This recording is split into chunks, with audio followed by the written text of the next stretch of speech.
Hi everyone, this is Shaurya and you are watching Money Time at Money 9. We will tell you all the news that have direct impact on your pocket. So, let's begin with the inflation scare over global markets. Risk of sentiment is quite high in the markets today. Safe haven dollar is close to 20-year high. Rupee fell to a record low 77.46 against dollar. Indian markets Nifty and Sensex closed with a fall of 0.67%. Gold, oil, equities, emerging market currencies, everything has become a term of selling spree, while bond yields have continued their upward trajectory. Okay, now let's look at the factors behind them. First one is the rate hikes by central bank last week. Second is the concern over economy in the statements of central bank. Third is rise in bond yields. Fourth, IMF is stating that inflation can be higher and growth can be lower than the expected value. Fall in Chinese export growth has also impacted the market. Then we have Russia-Ukraine war and retaliatory measures by the West. Also, lockdown in China is impacting the market. And upcoming inflation data, which is coming this week, is also keeping investors on toes. And with this, we move to the next news, which is on the update of LIC IPO. The IPO from Life Insurance Corporation was subscribed 2.92 times at the time of recording. The retail portion was subscribed 1.96, QIB 2.83 times, employee quota 4.3 times, and policyholders 6.01 times. The bids can be considered good given the size of the issue. At 2 times subscription, it would mean retail investors would get half the shares applied for. Even QIBs have shown good interest in the issue, but the policyholders and employees have been the most loyal. The numbers could change substantially when the final figures will be put out. After capital markets, now let's move to the banking sector. State-owned Bank of Maharashtra on Monday said it has raised the marginal cost of funding-based lending rate, which is MCLR, by 0.15%. Meanwhile, Karur Vyasa Bank has also announced that it has revised external benchmark rate to 7.45% from 7.15%. The benchmark 1-year MCLR, against which most of the personal, auto and home loans are linked, has been raised to 7.4% from 7.25% earlier. Further, the bank said it has raised the repo-linked lending rate RLLR from 6.8% to 7.2% per annum with effect from May 7, 2022.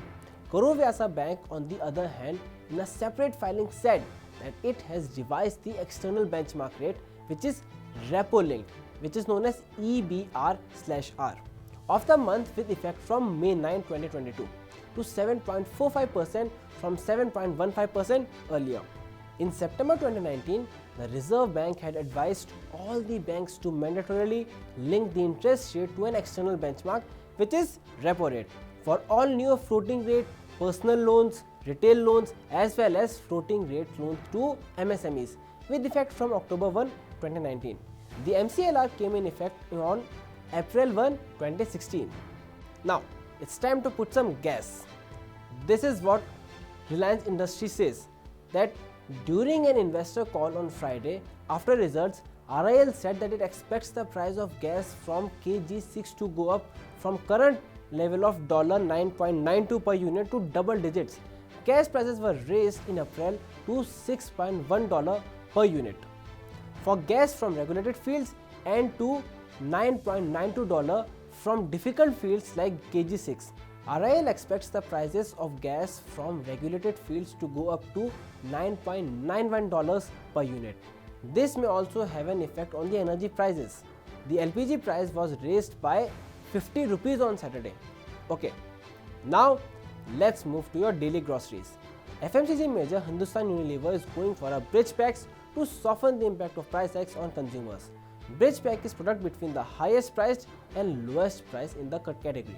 For example, the company has launched Lifebuoy soap at 16 rupees, which is positioned between 10 rupees, the existing lowest, and 36 rupees, the existing highest price point packs. The FMCG giant is looking to take the fight to inflation with this new strategy in the next few quarters. In fact, the company will also be taking calibrated price hikes, but at the same time foresees a decline in margins in the short term.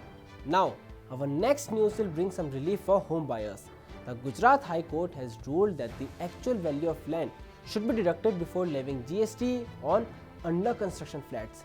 This would reduce the tax outgo for home buyers, provided the contractual agreement transparently denotes the land value. Currently, GST is levied on sale of under construction flats per units, where the entire value of flat or unit is taxed after giving the ad hoc deduction of 1/3 of the value of flat per unit towards the land, irrespective of actual value of land. And now, it's time for some global economic updates. China's economy has more than 18% share in the global economy, and currently its economy is facing tough times due to COVID-induced lockdowns and fallen external demands.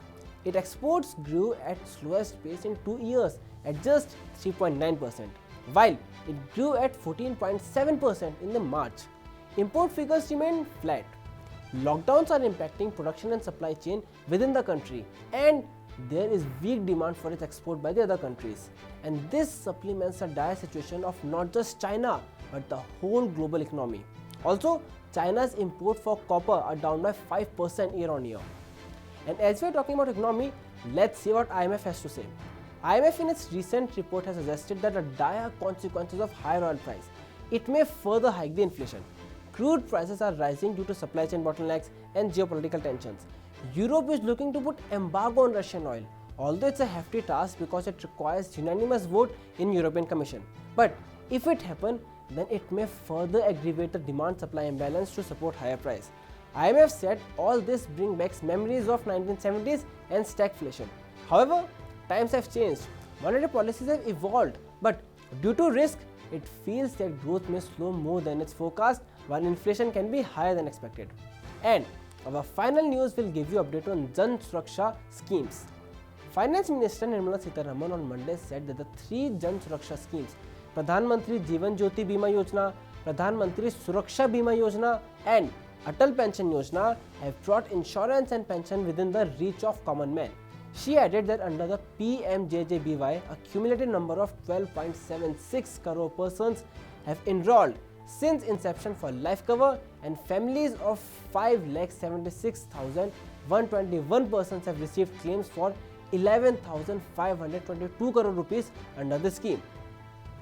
The scheme has proved extremely useful for low-income households during pandemic, as in FY21, almost 50% claims paid out were due to COVID-19 deaths. Since the beginning of the pandemic, that is April 1, 2020 till February 23, 2022, total 2.1 lakh claims amounting to 4,194.28 crores were paid with a settlement rate of 99.72%. That's what she said in her statement. That's all for today. Hope you like this video, and for more videos like this, subscribe to our YouTube channel and also subscribe us on Twitter, Facebook and Instagram.